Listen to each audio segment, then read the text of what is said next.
नमस्कार दोस्तों, स्वागत है आपका हमारे छोटे से YouTube चैनल पर।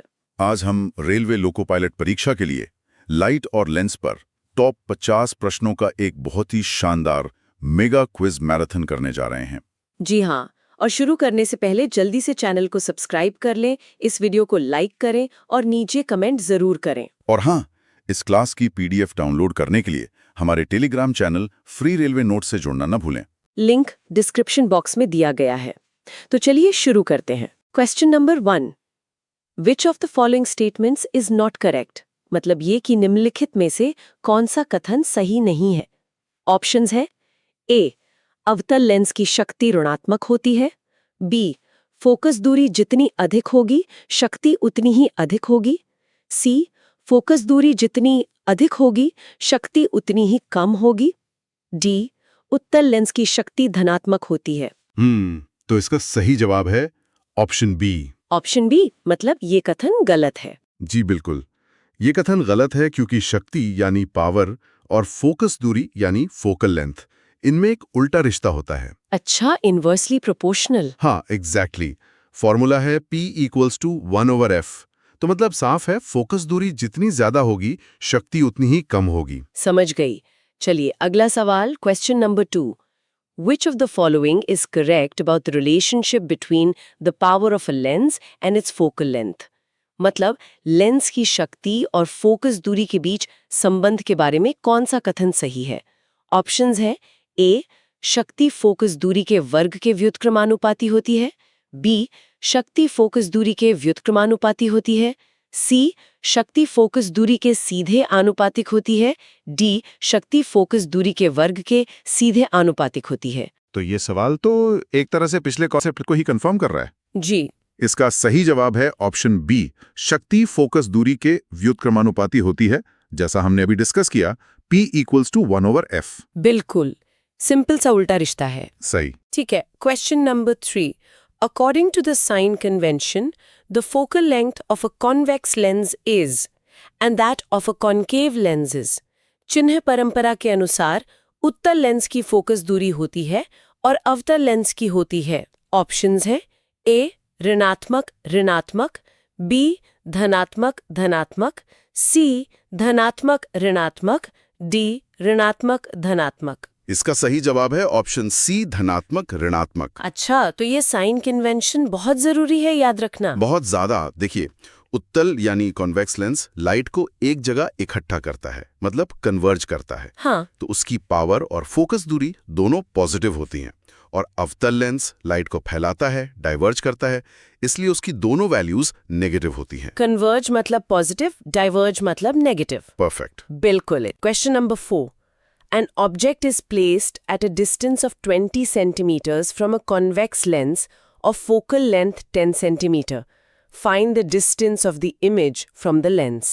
मतलब एक वस्तु को 10 सेमी फोकस दूरी वाले उत्तल लेंस से 20 सेमी की दूरी पर रखा गया है, तो प्रतिबिंब की लेंस से दूरी क्या होगी?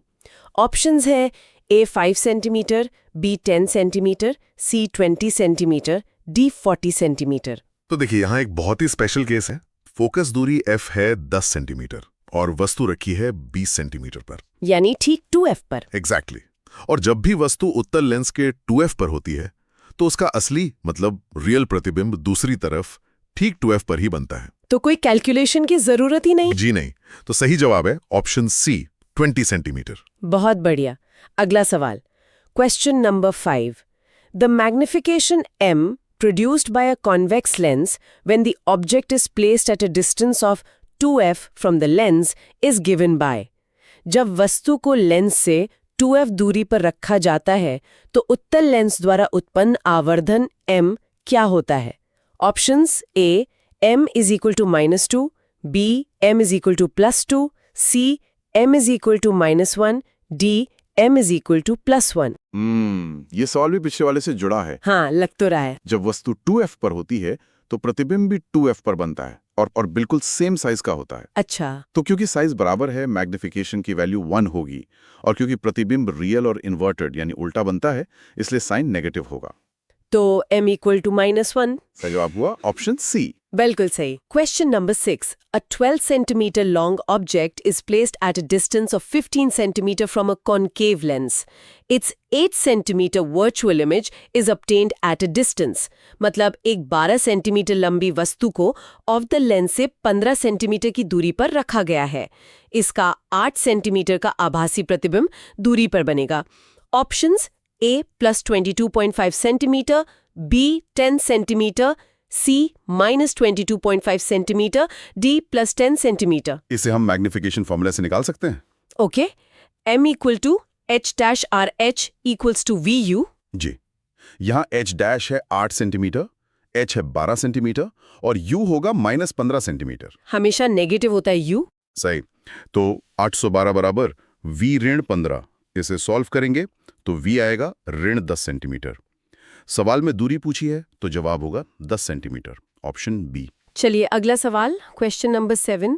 A real image of the same size is obtained at a distance of 48 centimeter from a lens. The type of lens and its focal length are. मतलब लेंस से 48 सेंटीमीटर की दूरी पर सेम साइज का एक रियल प्रतिबिंब मिलता है. तो लेंस का प्रकार और उसकी फोकस दूरी क्या है? ऑप्शंस है ए फोकस दूरी 24 सेंटीमीटर का उत्तल लेंस, बी फोकस दूरी 48 सेंटीमीटर का उत्तल लेंस, सी फोकस दूरी 48 सेंटीमीटर का अवतल लेंस, डी फोकस दूरी 24 सेंटीमीटर का अवतल लेंस. तो सवाल में 3 सुराग हैं. वास्तविक, समानाकार और 48 सेंटीमीटर.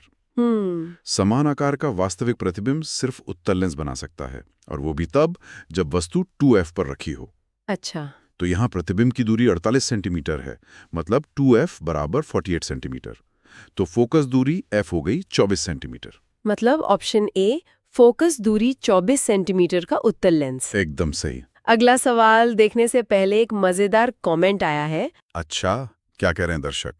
एक दर्शक ने हरियाणवी में लिखा है, मास्टर जी मेरे पापा कह रहे हैं छोरा या तो लोको पायलट बनेगा नहीं तो मेरे साथ भैंस चराएगा. ये तो हर घर की कहानी लगती है. बिल्कुल. चलिए मेहनत कीजिए, भैंस नहीं चराना पड़ेगा. अगला सवाल देखते हैं. Question number 8.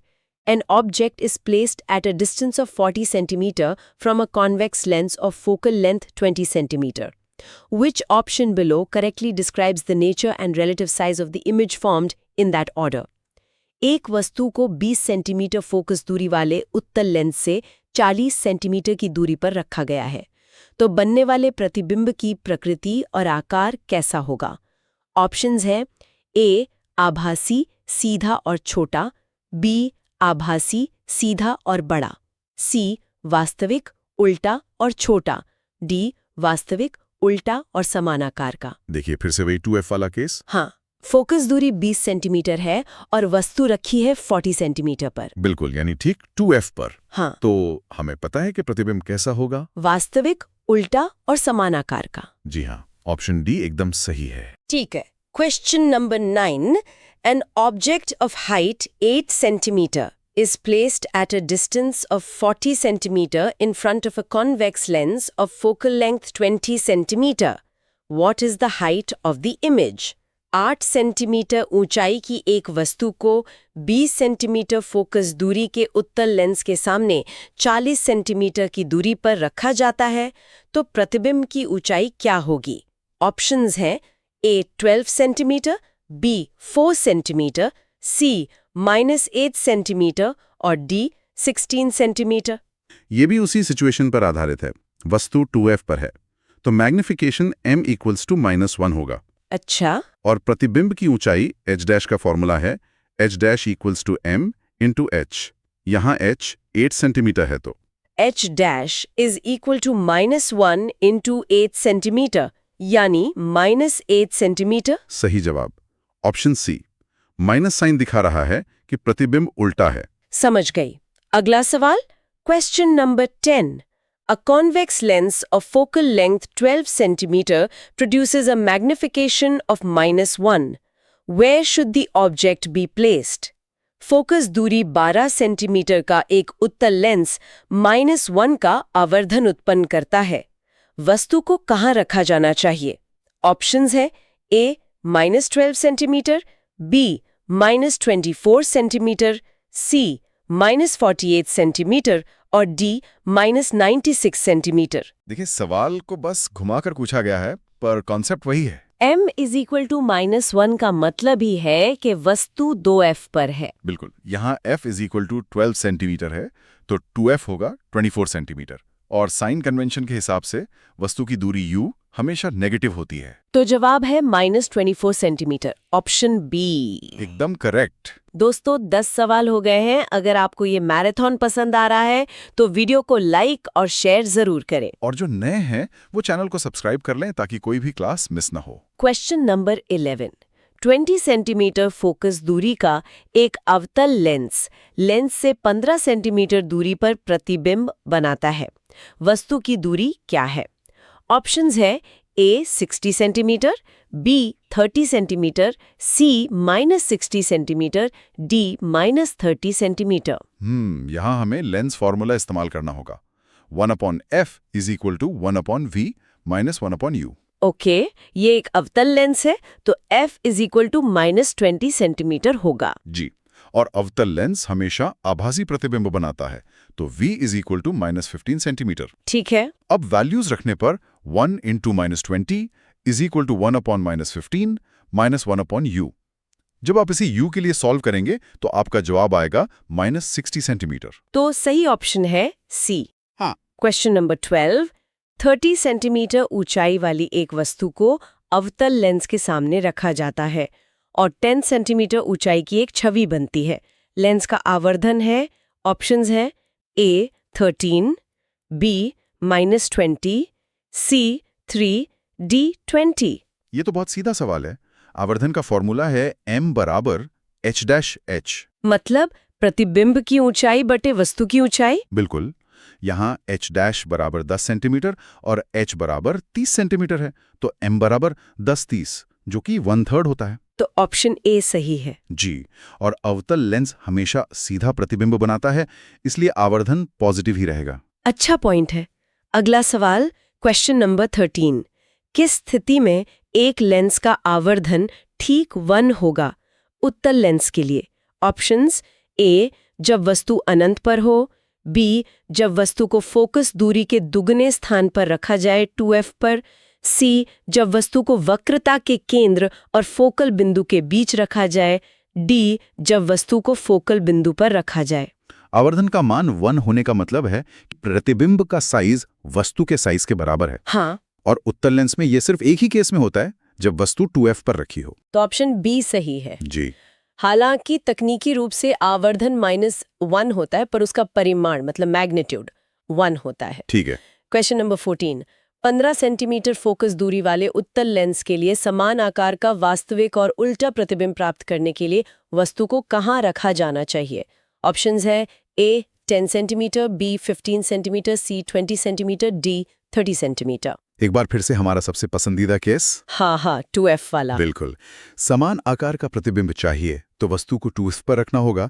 यहाँ फोकस दूरी f = 15 सेंटीमीटर है, तो 2f हो जाएगा 2 × 15 30 सेंटीमीटर, ऑप्शन डी। सही। चलिए अगला सवाल देखने से पहले एक और मजेदार कमेंट पढ़ती हूँ। जरूर।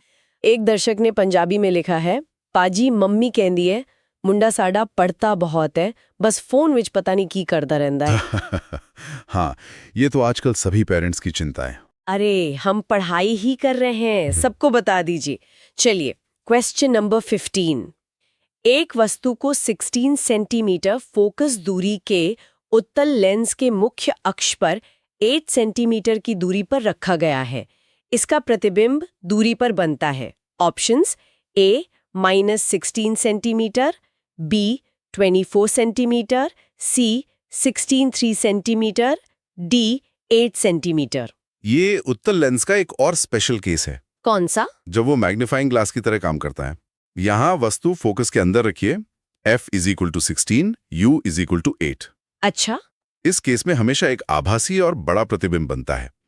लेंस फॉर्मूला लगाएंगे, 1/16 = 1v - 1/-8, तो सॉल्व करने पर v = -16 सेंटीमीटर आता है। तो ऑप्शन ए सही है। जी। Question number 16।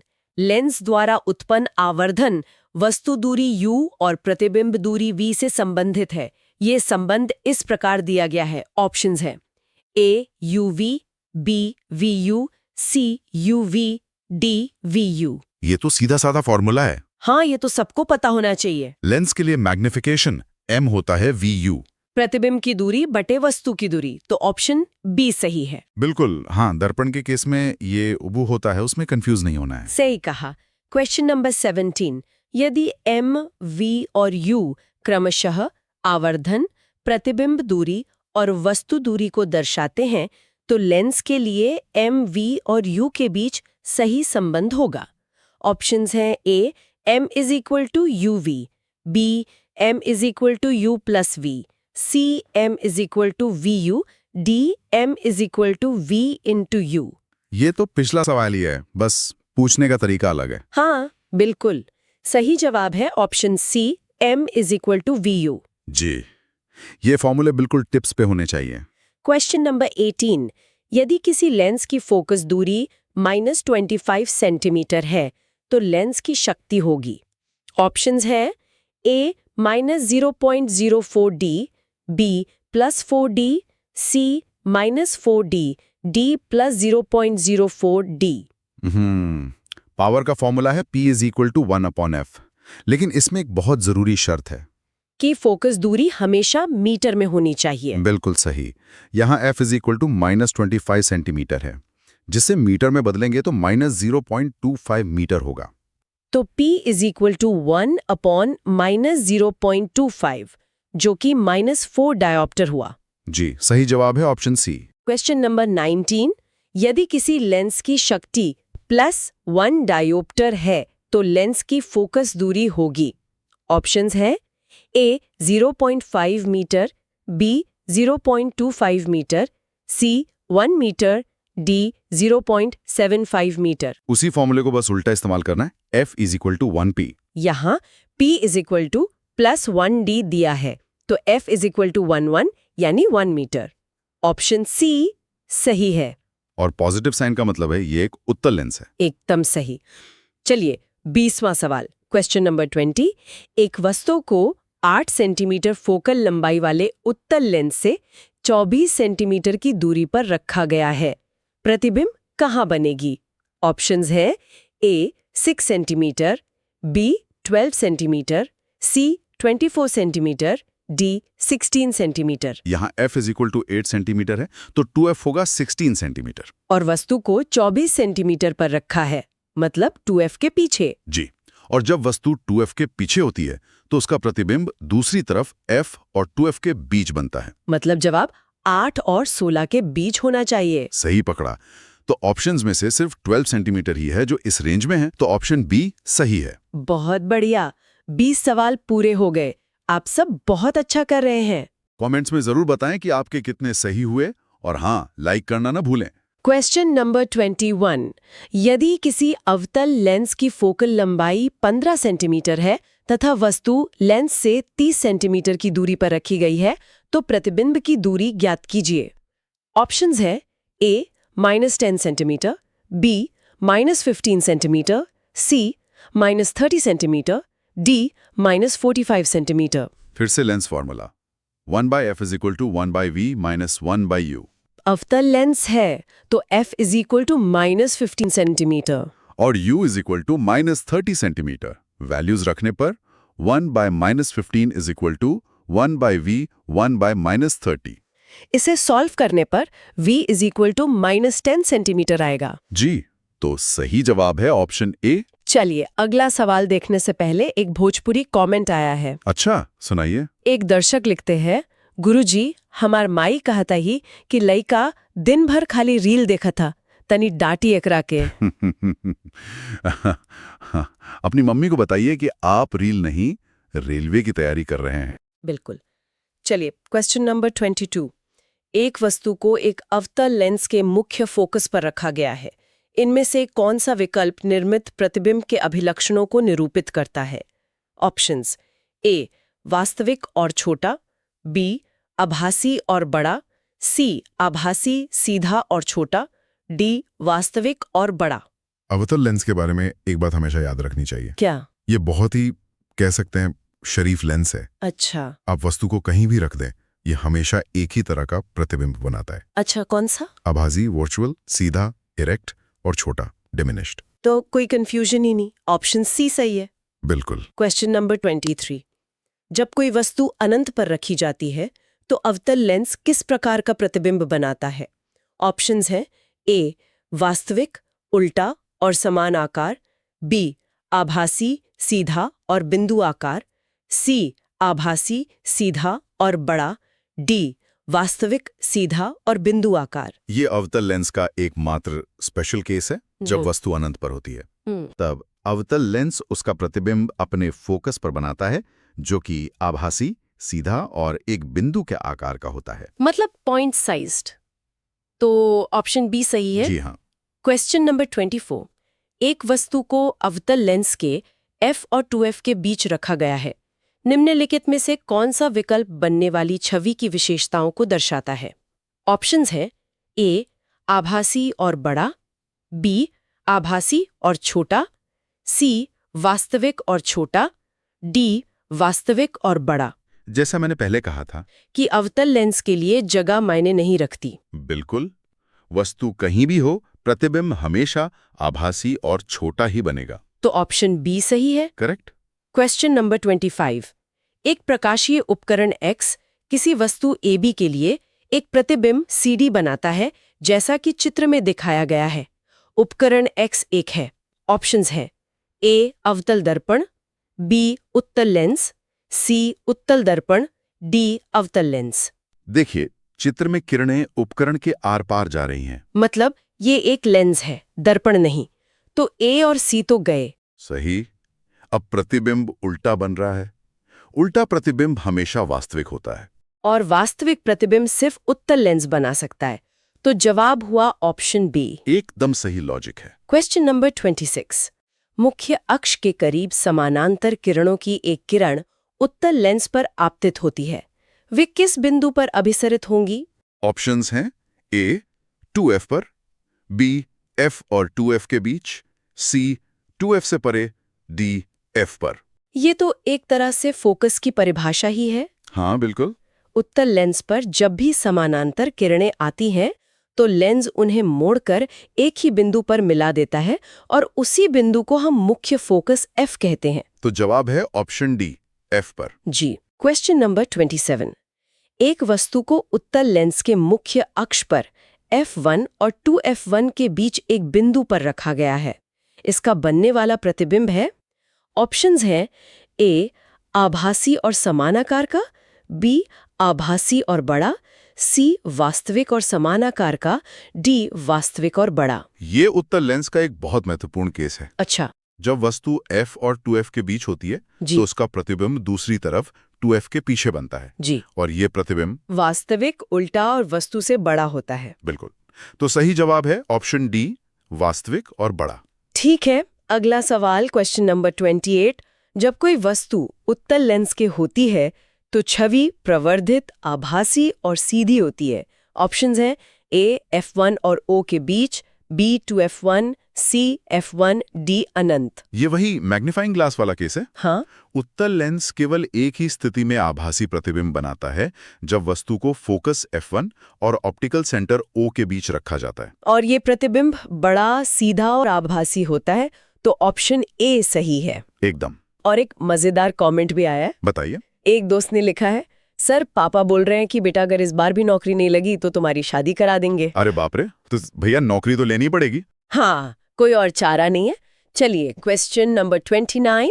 पतले लेंस के मामले में वक्रता के केंद्र आमतौर पर प्रकाशीय केंद्र के सापेक्ष कैसे स्थित होते हैं? ऑप्शंस ए वे प्रकाशीय केंद्र से समान दूरी पर होते हैं, बी वे लेंस की सतह पर स्थित होते हैं, सी वे प्रकाशीय केंद्र की तुलना में किनारे के करीब होते हैं, डी वे प्रकाशीय केंद्र के साथ मेल खाते हैं।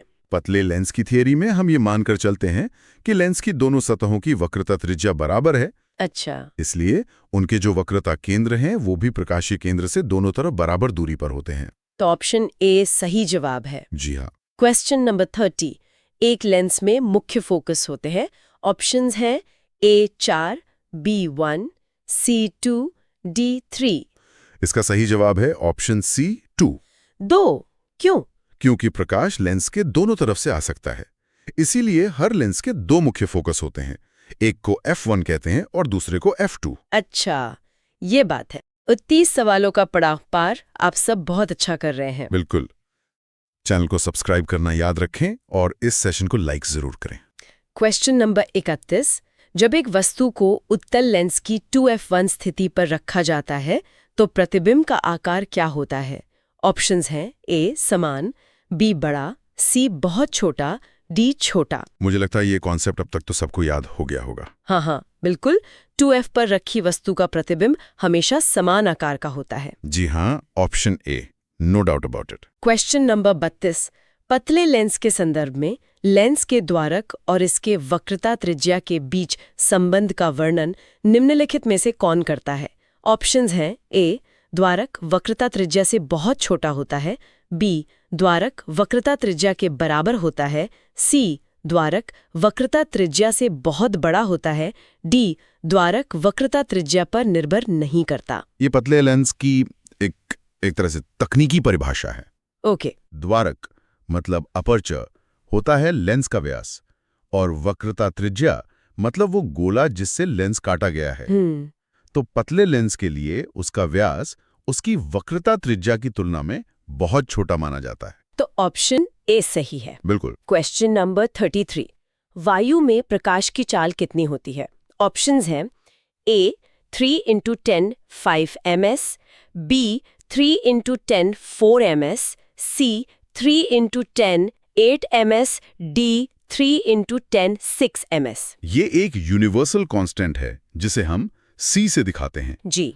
वैक्यूम या हवा में प्रकाश की चाल लगभग 3 लाख किलोमीटर प्रति सेकंड या कहें तो 3 × 10 100 मीटर प्रति सेकंड होती है। तो ऑप्शन सी सही है। ये तो याद ही रखना है। बिल्कुल। Question number 34।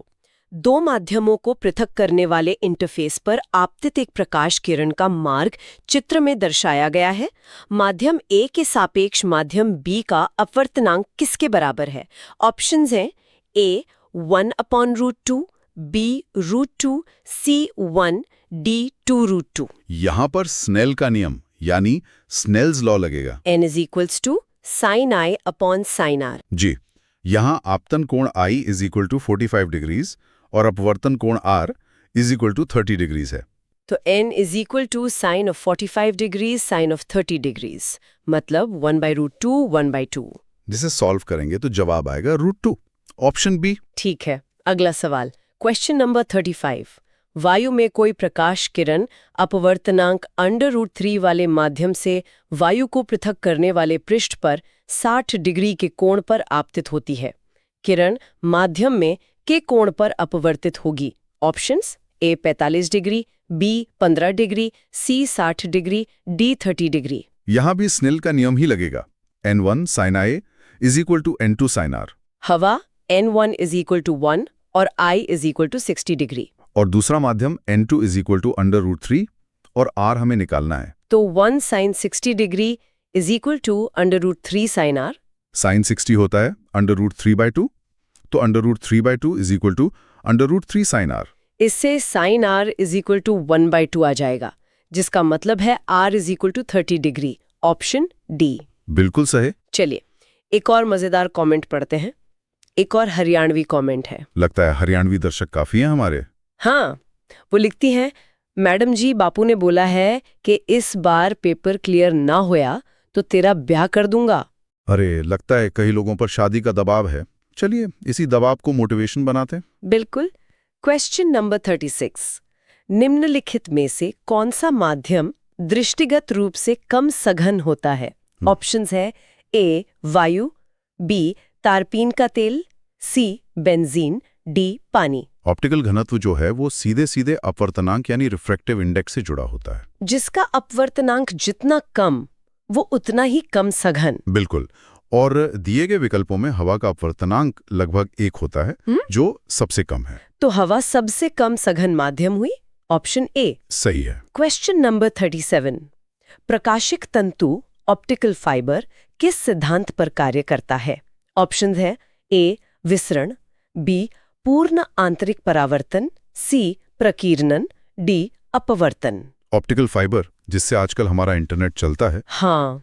वो टोटल इंटरनल रिफ्लेक्शन यानी पूर्ण आंतरिक परावर्तन के सिद्धांत पर काम करता है। अच्छा। इसमें प्रकाश की किरणें फाइबर के अंदर ही बार बार पूरी तरह से परावर्तित होती रहती हैं और बिना एनर्जी लॉस के लंबी दूरी तय करती हैं। तो ऑप्शन बी सही है। जी। क्वेश्चन नंबर 38, रेगिस्तान में यात्रियों को अक्सर पानी फैले होने का दृष्टिभ्रम होता है, जहां वास्तव में कुछ नहीं होता है। इसे क्या कहा जाता है?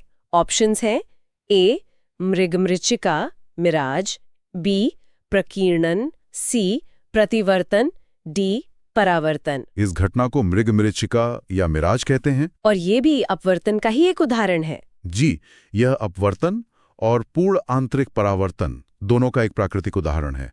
गर्म हवा की अलग अलग परतें बन जाती हैं, जिससे रोशनी मुड़ जाती है और पानी का भ्रम पैदा होता है। बहुत दिलचस्प है।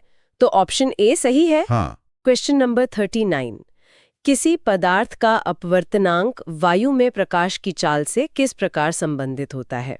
ऑप्शंस है ए अपवर्तनांक इक्वल्स टू पदार्थ में प्रकाश की चाल वायु में प्रकाश की चाल, बी अपवर्तनांक इक्वल्स टू वायु में प्रकाश की चाल इनटू पदार्थ में प्रकाश की चाल, सी अपवर्तनांक इक्वल्स टू वायु में प्रकाश की चाल प्लस पदार्थ में प्रकाश की चाल, डी अपवर्तनांक इक्वल्स टू वायु में प्रकाश की चाल भाग पदार्थ में प्रकाश की चाल। ये तो अपवर्तनांक की मूल परिभाषा ही है। जी। किसी भी माध्यम का अपवर्तनांक n ये बताता है कि उस माध्यम में प्रकाश की चाल हवा के मुकाबले कितने गुना कम हो जाएगी।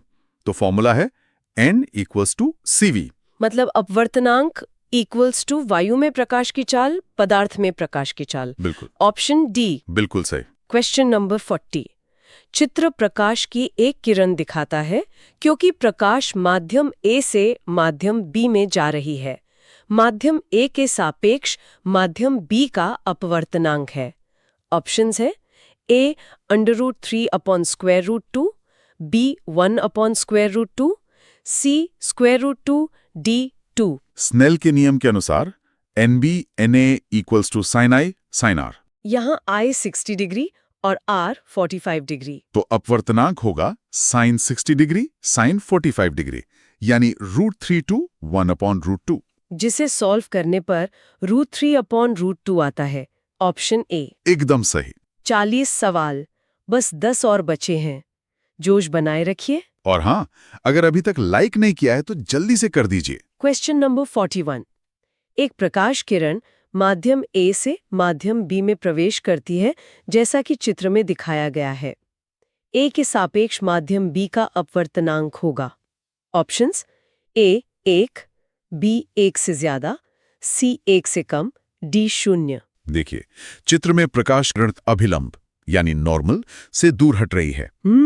इसका मतलब है कि वो सघन माध्यम से विरल माध्यम में जा रही है। और विरल माध्यम का अपवर्तनांक सघन से कम होता है। बिल्कुल। इसलिए ए के सापेक्ष बी का अपवर्तनांक 1 से कम होगा। ऑप्शन सी सही है। क्वेश्चन नंबर 42, जब प्रकाश विरल माध्यम से सघन माध्यम में प्रवेश करता है तो ऑप्शंस हैं, पहले इसकी चाल कम होती है फिर बढ़ती है, इसकी चाल बढ़ती है, इसकी चाल कम हो जाती है, या इसकी चाल समान रहती है। इसे ऐसे सोचिए, सघन माध्यम मतलब भीड़-भाड़ वाला इलाका। अच्छा। जैसे आप भीड़ में धीरे चलते हैं, वैसे ही प्रकाश भी सघन माध्यम में धीमा हो जाता है। तो विरल से सघन में जाने पर उसकी चाल हमेशा कम हो जाती है। Option C. एकदम सही। और एक पंजाबी कमेंट फिर से आया है। लगता है आज हर भाषा के दर्शक जुड़े हैं। जी। एक दर्शक लिखते हैं, सर पिताजी कहंदे ने रेलवे दी नौकरी मिल गई तब बुलेट लेके दूंगा, नहीं तो साइकिल भी खोलूंगा। हाँ, मतलब दांव पर बहुत कुछ लगा है। चलिए बुलेट के लिए पढ़ते हैं। बिल्कुल। क्वेश्चन नंबर 43, हीरा का निरपेक्ष अपवर्तनांक है। Options A 2.32, B 2.42, C 2.23, D 2.24। ये एक फैक्ट बेस्ड सवाल है और इसका जवाब है 2.42। Option B. जे हीरे का अपवर्तनांक प्राकृतिक पदार्थों में सबसे ज्यादा होता है और इसी वजह से वो इतना ज्यादा चमकता है। क्वेश्चन नंबर 44, आपको अपवर्तनांक 1.33, 1.65 और 1.46 के 3 माध्यम ए, बी और सी दिए गए हैं। वह माध्यम जिसमें प्रकाश सबसे तेजी से यात्रा करेगा वह होगा। ऑप्शंस हैं ए, बी, बी, सी, सी, डी तीनों माध्यम में समान। प्रकाश की चाल और अपवर्तनांक में उल्टा रिश्ता है। V = CN। मतलब जिसका अपवर्तनांक सबसे कम होगा उसमें प्रकाश सबसे तेज चलेगा। बिल्कुल, और यहाँ सबसे कम अपवर्तनांक है 1.33, माध्यम A का। तो जवाब है ऑप्शन ए। सही। Question number 45। जल का अपवर्तनांक 43 है, तो जल में प्रकाश की चाल क्या होगी?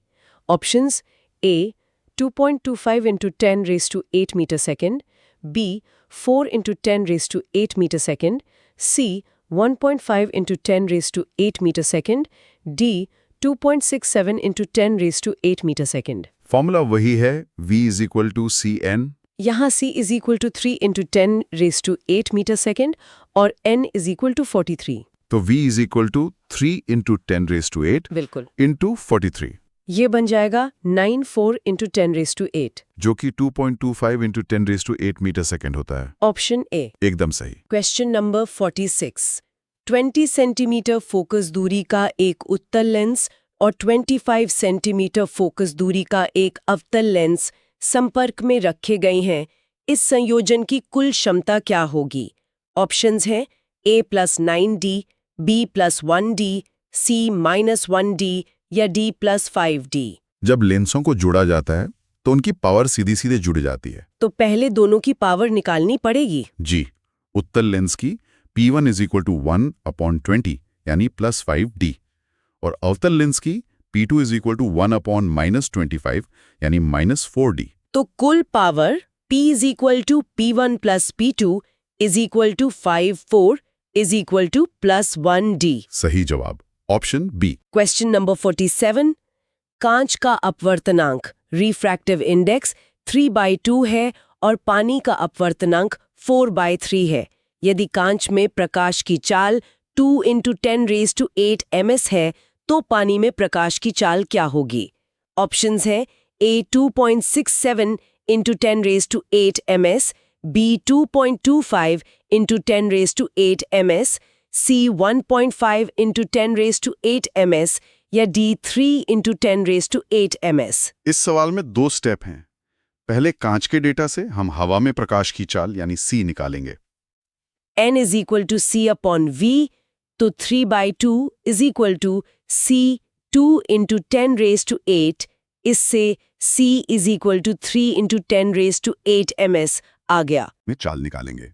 V water = C N water। मतलब 3 × 10⁸/43 जो कि 2.25 × 10⁸ ms है। Option B. बहुत बढ़िया। Question number 48। एक उत्तल लेंस एक दीवार पर मोमबत्ती का वास्तविक प्रतिबिंब बनाता है जो मोमबत्ती के आकार का 4 गुना है। यदि मोमबत्ती और दीवार के बीच की कुल दूरी 100 सेंटीमीटर है, तो लेंस की फोकस दूरी क्या है? Options A 20 centimetre, B 25 centimetre, C 16 centimetre, D 80 centimetre. ये एक अच्छा सवाल है। यहाँ आवर्धन m = -4 है।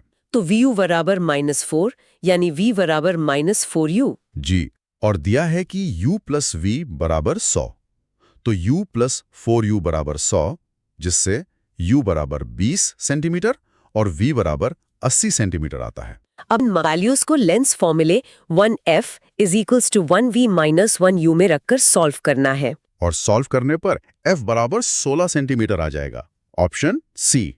बनने वाले प्रतिबिंब की स्थिति और प्रकृति ज्ञात कीजिए। ऑप्शंस हैं A 30 सेंटीमीटर, वास्तविक और उल्टा, B -30 सेंटीमीटर, आभासी और सीधा, C 6 सेंटीमीटर, वास्तविक और उल्टा, D -6 सेंटीमीटर, आभासी और सीधा। फिर से वही मैग्नीफाइंग ग्लास वाला केस। वस्तु फोकस के अंदर है। F = 15, U = 10। तो प्रतिबिंब आभासी और सीधा बनेगा। बिल्कुल। लेंस फॉर्मूले से 115 = 1V 1 - 10। जिसे सॉल्व करने पर V = -30 सेंटीमीटर आएगा। जी, और नेगेटिव साइन कंफर्म करता है कि प्रतिबिंब आभासी है। तो सही जवाब है ऑप्शन बी। चलिए आखिरी सवाल, क्वेश्चन नंबर 50। एक अवतल दर्पण कॉन्केव मिरर की वक्रता त्रिज्या 40 सेंटीमीटर है। यदि एक वस्तु को दर्पण से 10 सेंटीमीटर की दूरी पर रखा जाता है तो आवर्धन मैग्निफिकेशन क्या होगा? Options A +2, B -2, C +0.5, D -0.5। ध्यान दीजिए, आखिरी सवाल लेंस का नहीं, दर्पण मतलब मिरर का है। अच्छा, यहाँ R -40 सेंटीमीटर है, तो फोकस दूरी F = -20 सेंटीमीटर और U = -10 सेंटीमीटर। दर्पण का सूत्र होता है 1F = 1V + 1U। इससे V निकालेंगे तो +20 सेंटीमीटर आएगा। अब दर्पण का आवर्धन होता है M = -VU। मतलब M = -+20 -10 जो कि +2 हुआ, ऑप्शन A। एकदम सही। और इसी के साथ हमारे 50 प्रश्नों का ये शानदार मैराथन समाप्त होता है। हमें उम्मीद है कि आपको इससे बहुत कुछ सीखने को मिला होगा। याद रखें, इस क्लास की PDF के लिए हमारा Telegram channel free railway exam notes join करना ना भूलें और आगे की कक्षाओं के लिए चैनल को सब्सक्राइब जरूर करें। आप सभी के सहयोग के लिए बहुत बहुत धन्यवाद। अपनी तैयारी जारी रखें। जय हिंद, जय भारत।